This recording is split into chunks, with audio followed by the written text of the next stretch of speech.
Hello and welcome to the Wire Talks. I'm Sidharth Bhatia. The brutal non-stop bombing of Gaza by Israel following the Hamas attack on October 7, 2023 has shocked the world. Condemnation has followed from many quarters, and some countries like Spain and Ireland have broken off diplomatic relations. There have been protest marches on many campuses around the world. Israel has not been moved by any of this criticism. It calls any attack on Israel or its policies as antisemitism. It has continued with the bombings, and the death toll, as reported by the health ministry run by Hamas, is 37,000 plus, though the Lancet journal has recently calculated it to be more than 64,000.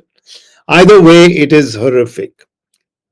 When will it end, and what will the world be after Gaza? Why is Israel, a country of Jews who suffered during the Second World War, now doing the same to Palestinians as Hitler had done to the Jews then? Author Pankaj Mishra's just released book, The World After Gaza, published by Juggernaut, ruminates about these and other questions. It is well researched, strongly argued, and very, very provocative. Pankaj Mishra, welcome to the Wire Talks. Thank you very much, Siddharth. In fact, while reading the book, I kept thinking it is going to get many people angry. Were you attacked when you wrote that essay last year in the London Review of Books, which preceded this book? Oh, yes, of course I was, declared an anti-Semite in the pages of the Jewish Chronicle and in the UK and various other places. This is obviously something, you just have to expect and be prepared for when you write on this subject. Nothing surprising there at all. I mean, I think as you said in your introduction, the charge of anti-Semitism is one way in which Israel and its supporters have tried to diffuse, preempt criticism of their violence against Palestinians. So I presume the same is going to happen after this book is now widely read.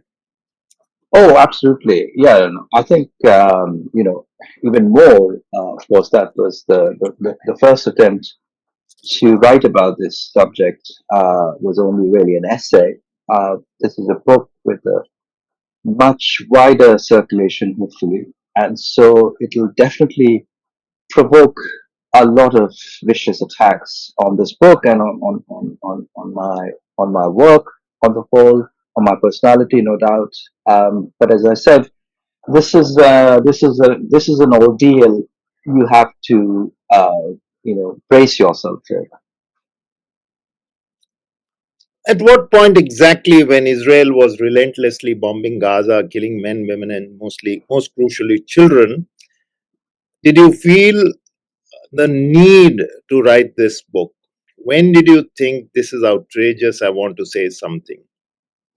Well, those of us who have tried to engage with the subject, even if they have not written about it at great length, and I fall into that category, we've always known the horrific injustice that essentially governs coverage of this subject. An incredible imbalance, incredible inequality of attention. So the plight of the Palestinians is not really taken into account in most Western reports of, uh, of Israel and Palestine. And Israeli security, Israeli interests, Israeli sort of concerns are always given top priority. So if you're aware of that kind of inequality, and then you see that inequality, that sort of systemic inequality, come into play when Israelis, as you say, the state of Israel is bombing a helpless population, killing thousands of children, and yet you see the slanted coverage in some of the more prestigious organs of the Western media. You see Western politicians claiming to represent democracies line up in support of this extraordinary onslaught. I think I mean, in a way, soon after October 7th, soon after Hamas's attack on Israel, it was very clear that the state of Israel was going to go completely mad. So I think those of us who knew this, those of us who fully expected the state of Israel to do what it did, were really shocked by the extent to which the country and its destructive policies were being fully endorsed by the leaders of Western democracies, not just the leaders, but also, the professional classes, the media classes. So I think, right from the beginning, to answer your question more concisely, I was extremely agitated by the sort of Israeli response. Of course, the Israelis had to respond to what happened on October 7th, which was, an onslaught that consumed a lot of civilian lives, that, really in a way struck at the very basis of Israel's sort of, legitimacy narrative, which is really one of national security, which is one of giving security to people who've been persecuted around the world. So there was no way Israel was not going to respond. I mean, the Israeli leaders were not going to be like Manmohan Singh after 26/11. They couldn't really, invest in a policy of sitting back and organizing, some kind of a diplomatic boycott or isolation of Pakistan or of the Palestinians. They were going to strike back viciously, but the extent, of their sort of retaliation, the violence of it, the destructiveness of it, all that really has come as a continuous surprise, and it was evident right in the first week, right in the first 2 weeks, that was going to be horrific. So I think I wanted to write about it, in from October onwards, and I tried to do so in the places I was writing for at that time, encountered a degree of resistance, and again, that sort of, I think that kind of resistance just ended up emboldening me, in the sense that I thought, these are things that I want to say, and I'm going to say them regardless. If I don't ever publish another piece in a Western periodical again, I'm perfectly ready to pay that price.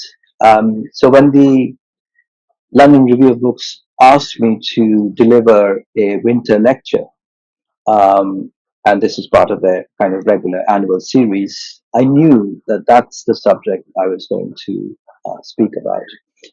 And so, I started to prepare for that lecture. Unfortunately, I had already done a fair bit of research into this subject, so I could count upon that accumulated um, intellectual capital. And you didn't meet resistance from London Review of Books. No, I think you will find that this is one Western journal that has maintained an independent position on this subject, that has actually hosted some of the most cogent and persuasive critiques of Israeli policy over the years. It was a paper that consistently published Edward Said, not just published Edward Said on music. Of course, he published on music for the nation, but they hosted Edward Said on this very crucial subject of Palestinian rights. They carried a piece about the Israel lobby, which was a kind of path-breaking piece for many people, a revelation. Now, of course, it's a widely accepted fact. But back then, simply to allude to the presence of a lobby in Washington D.C. that works over time to protect and advance the interests of the state of Israel was blasphemous, and so they took that risk back then, only to see it, but only to see the decision perfectly vindicated. So this is a journal, in other words, that has a record of publishing bold and courageous articles on this subject. And for this reason, it stands out in this very desolate landscape of the Western media today.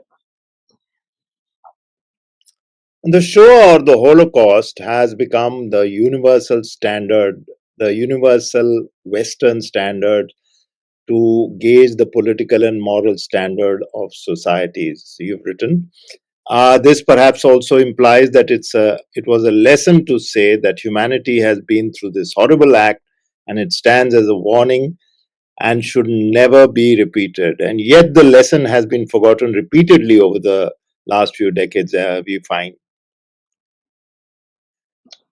Yes, I think the Shoah in particular came to have an extraordinary sort of symbolic power. Once its revelations, once the crimes of Nazis became, in a way, central to a certain sort of Western narrative from the 1960s onwards. I think that's when the sort of Holocaust comes to occupy this hugely important place in the Western moral imagination. So those of us who were trying to, in a way, direct attention to some of the lesser known atrocities, or speaking about, the rise of extreme nationalist movements in different parts of the world, often use the Shoah as an example of how horribly, you know, things could turn out if certain kinds of rhetoric, certain modes of political mobilization, certain kinds of demagoguery were to go unchecked. This is what you end up with: mass extermination of an entire population. So it was an example for many of us to invoke, even though, as I say in the book, those warnings were usually disregarded. And, obviously we saw instances of mass extermination in different parts of the world, whether in Rwanda and in the Balkans. We saw that in Bangladesh. So those warnings really didn't have too much power in them, but nevertheless, they were an important rhetorical device, and I think even today they retain a certain kind of power. But it's very clear that actually, in a way, the Shoah has been used most devastatingly by people who have enshrined this particular memory into their national narrative. And I speak here primarily, of course, of the State of Israel, which has cultivated this memory in a way to make it central to the Israeli conception of the nation. So it's sort of come to serve as a perpetual legitimizer of Israeli actions. So whatever violence that Israel inflicts on the Palestinians it has inflicted this over more than 7 decades now, can be justified. It is still being justified, in fact, by reference to what happened during the Holocaust. So, in other words, instead of actually preventing further acts of mass extermination, it has actually helped Israelis carry out an incredible sort of, continuous, sustained act of violence against the Palestinians. And perhaps, in the last year or so, that act of violence has really achieved a kind of um, frenzy that we've not seen before. But as you say, and as we all know, there have been very many instances in other countries which have been equally, if not for those countries, if not more significant. I've just mentioned the partition, the Rwanda killings, the Balkan bombing, all of those. And those somehow seem to have uh, a lesser kind of symbolism around the world, or I at think least that's in the West. Sorry. yeah. Sorry, Siddharth. No, I think that's a very important point, because I think what makes a particular narrative, resonate. You need powerful narrators. You need big amplifiers. So none of these other incidents of genocide or mass extermination that you mentioned have that kind of, uh, you know, power behind them. So they will never achieve the same kind of resonance that the narrative of the Holocaust has. And I think this is why we are in this condition right now, where the narrative of the Holocaust has been hijacked by people who are themselves inflicting, extreme violence, in fact, engaged in an act of extermination in Gaza, and increasingly, it seems, in the West Bank. It also calls attention to how memory has been instrumentalized by, nationalist movements, and including in our own country. I think people have learned the lesson of the memory of the Holocaust in surprisingly sort of crooked ways, where we see today in India an attempt to turn the memory of the partition into a narrative with the same kind of, you know, power to mobilize that the narrative of Zionism has. So this whole sort of commemoration of the partition that we're now beginning to see in India, the identification of a particular date, the whole set of rituals and sort of ceremonies around it. I think this is very much inspired by the great success of the Israeli narrative in making an act of extreme violence and dispossession central to the national narrative, and therefore a very kind of important glue for the nation at large. You show in your book, and that's the part that really got me thinking, because of course one didn't know it in such detail, that the Holocaust was the basis of the early Israeli identity, but it was kind of manufactured, because many of the survivors of Nazi Germany who moved it to Israel found they were not at all treated very well. No one wanted to know about it. So how was this created? How was this memory and the sense of nationhood around that memory created? I think, like you, I was actually really very struck when I first encountered this particular history of how the memory of the Holocaust didn't really emerge naturally from the experience and become part of the kind of main narrative of Israeli nationalism. It was something actually deliberately invented to bring together a national community which otherwise was incredibly diverse. I think most people probably still to this day do not know that a large part of the Israeli population came from the Middle East itself.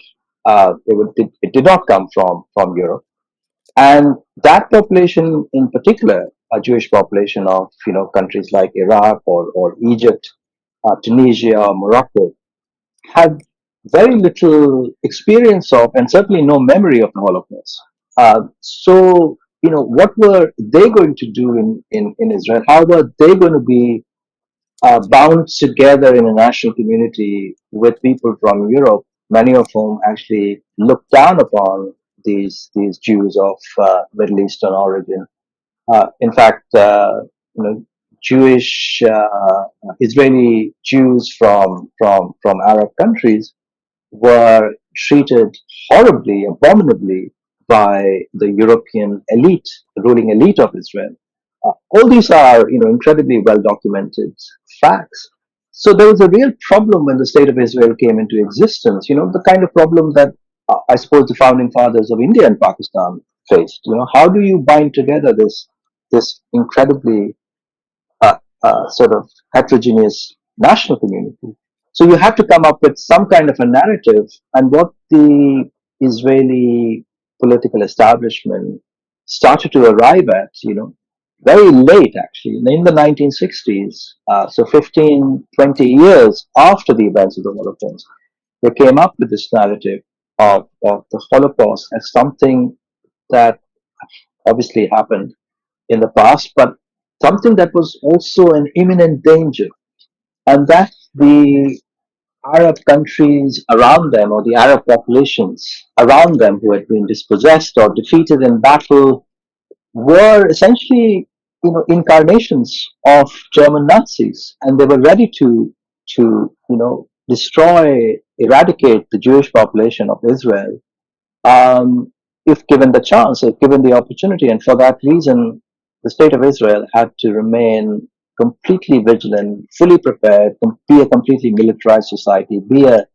extremely nationalistic society. So all of these, I suppose, nation building or nation binding narratives became hugely important. At the center of these narratives really was the Holocaust. That we are essentially a society of people victimized by murderous, genocidal anti-Semitism, and there's no way we can make this happen again. Of course, what gives away this narrative as something manufactured was essentially precisely the chronology, the fact that this narrative did not exist when the state of Israel first came into existence. The state of Israel, as I describe in the book, had a largely contemptuous attitude towards the survivors of the Holocaust. They were literally described as human debris by the then Israeli Prime Minister. Now, these are extremely shocking facts, and they would shock those people who, assume, and like many people, I assume too, that the state of Israel flows, naturally out of this traumatic, horrific experience of extermination in Europe. Um, it was news to me that this particular narrative was really constructed to give Israeli expansionism, especially after 1967, greater legitimacy. There are many important Israeli intellectuals and Jewish intellectuals you quote in the book who were very vocal in warning Israel to move on from the Holocaust. And but their voices went unheard. I mean, they were ridiculed. They were ridiculed even as Nazis. Is there any room at all for dissenting intellectual voices today?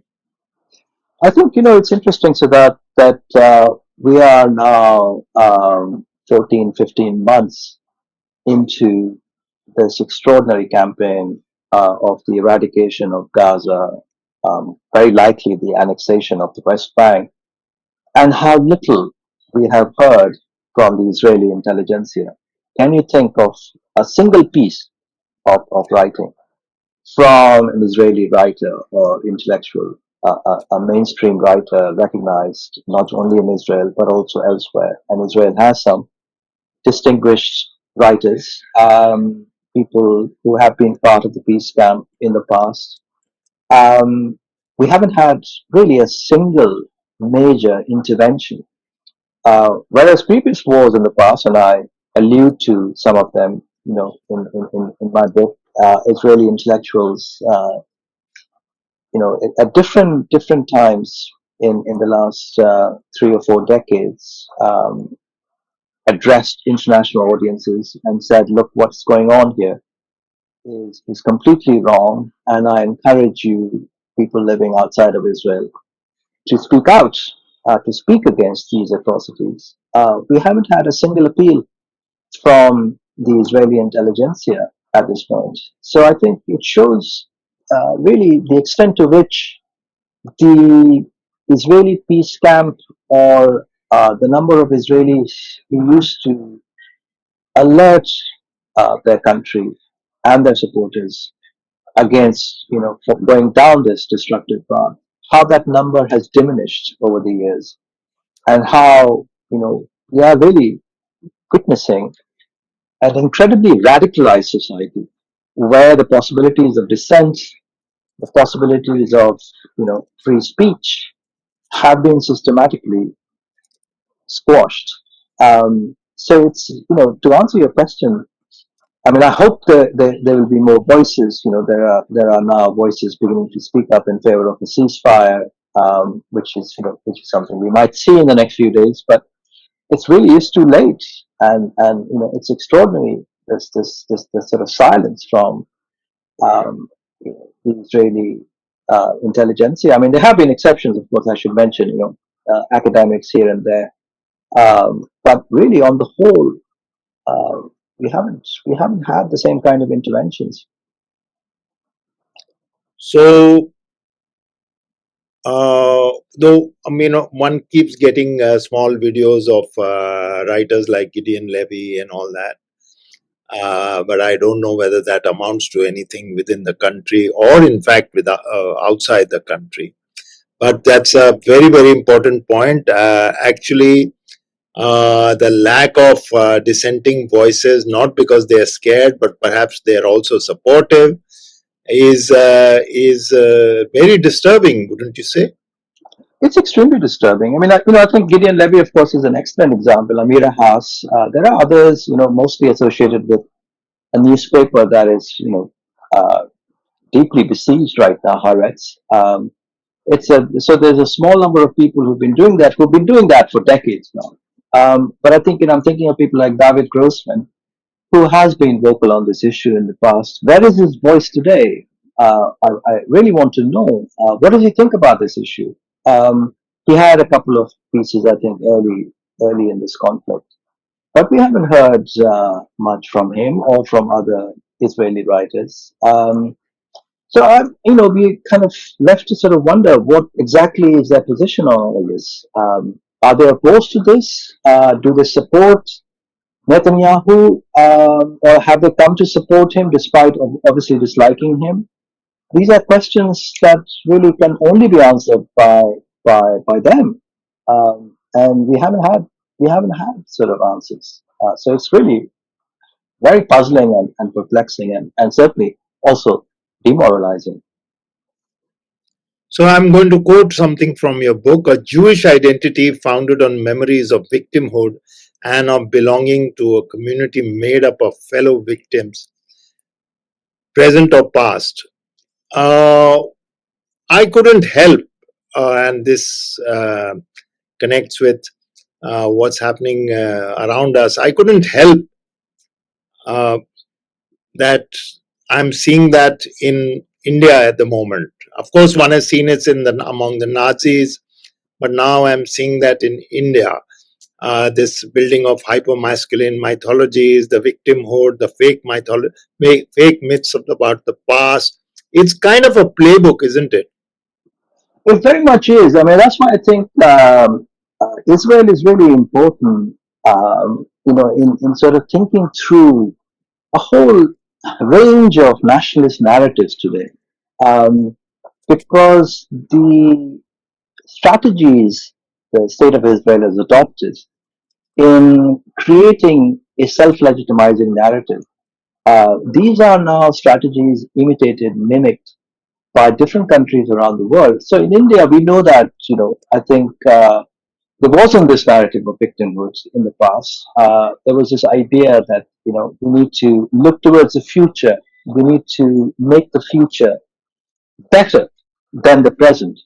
And the future is definitely going to be better if we all work together and move on from the conflicts and animosities of the past.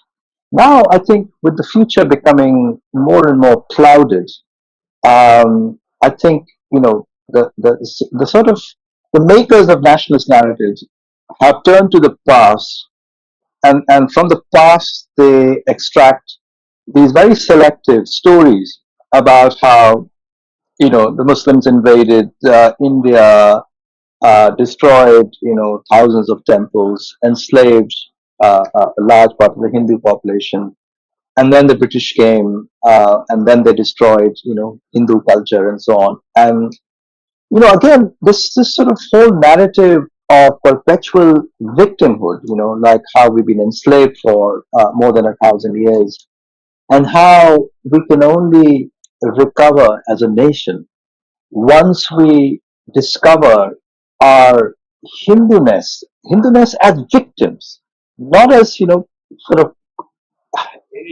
people who have been kind of diversely defined over the past several centuries, but precisely as Hindus who have remained constant throughout time, throughout history, who were identified as Hindus by the people who came to India more than 1,000 years ago and persecuted because they were Hindus. So you see this sort of, this identity that is, stretched across the centuries remains constant, and obviously, the Hindus alive today have a very strong connection to people who were alive 1,000 years ago. So you see this construction of a large, coherent, cohesive past. What for what exactly? All in the service of a Hindu nationalism that wants to, essentially not just kind of uh, uh, uh, uh, mobilize people politically, but also colonize their inner lives, colonize their imaginations. And again, in this project, the most successful nation state today is Israel, and that's why I think so many aspiring, budding nationalists look to that country for inspiration. And also the creation of a common enemy. Absolutely, absolutely. So, my final question, coming back to the title of your book and the book itself. So, what will be the world after Gaza? Obviously, not the same. And of course, every such question must first and foremost consider the plight of the victims of the bombings. But also, what will be Israel's future position? Will it survive as a country? How will the world now react to other such situations of mass extermination? How is the world going to change? Well, I think what we've seen over the last few months is a kind of bonfire of international norms. Um, and I think it's really extremely difficult. It will be extremely difficult for that very fragile architecture to be rebuilt. I do think the culture of impunity has been effectively universalized because of what Israel did in Gaza and the West Bank, and the way it was then supported by the leading democracies of the world. Um, I don't know really if we will recover from this in our lifetime. Um, so that's one consequence, one very direct consequence of this. Uh, Speaking more specifically about the state of Israel, I think obviously with its military power, it is. Let's not forget, it's a nuclear power. A fact that most of its supporters are keen to disguise and to suppress, but it remains a nuclear power, very strong nuclear power, and so it's not going to simply disappear. It's going to be around for a long time, and that's a reality we all have to reckon with. Um, but at the same time, Israel internally is much weaker as a result, as a direct consequence of what it has done in Gaza. I think some of the country's most talented people, um, I don't think they can see the country, or they can see a great future for themselves in Israel as it exists today. And Israel surrounded by even more determined and ferocious adversaries, people who are not going to forget what it did in Gaza and the West Bank. And then, of course, we've seen some remarkable geopolitical shifts in the region as a result of what Israel did. The Saudis, who were on the verge of signing a deal with the Israelis, are now, moving closer to Iran. They realize that it's actually not only a question of their own legitimacy, but it's also the fact that they are dealing now with a political establishment in Israel that's really out of control, that can strike any of these Arab countries without any restraint whatsoever. And we've seen this in its bombing of Lebanon, its bombing of Syria. So I think a lot of the Arab countries in the region who were previously disposed to think about normalization with Israel are being forced to rethink. And as a result, they've dropped their antagonism to Iran and moved closer to it. So I think in all these respects, Israel is increasingly a more isolated country. And as a result, I think the population of Israel, and again we have to remember a large part of the population consists of you know Arabs with Israeli citizenship. Then of course there are people with the religious training uh, who are not really very well equipped for the modern world. So it's only a small percentage of the Israeli population that is responsible for its economic power, for its for its sort of cutting edge brilliance in various fields, tech and security in particular. And if that population decides that its future is better served in Europe or in America, then of course Israel faces, not only a long term but a short term challenge. So I think in all kinds of ways, this war has been deeply destructive for the state of Israel, not just for the Palestinians. It's really not resolved the fundamental problem, which is, how can you continue a state of occupation indefinitely? You've got to stop this at some point or other. But you're not going to stop it by trying to, eradicate Gaza or trying to annex West Bank. And what happens to the Palestinians? Well, I think, again, they're now becoming pawns in this, in these new struggles between the Israelis and the United States on one hand, between Arab countries and United States on the other, between the United States and Iran. I think, the tragedy really here is that the Palestinians have never enjoyed the kind of support they needed and deserved from Arab countries in the region. They've certainly enjoyed a lot of international support, and I think that is growing. You mentioned Spain and Ireland, breaking off diplomatic relations, joining South Africa's case at the ICJ against Israel, charging Israel with genocide. And these are extraordinary, extraordinary developments. And again, the Western media has not really covered them. But we see massive splits in the Western alliance here. So I think Palestinians at this stage have greater international support than at any other time in their sort of recent history. But at the same time, very little of that support is politically effective. And so they remain, I think, in many ways, extremely vulnerable.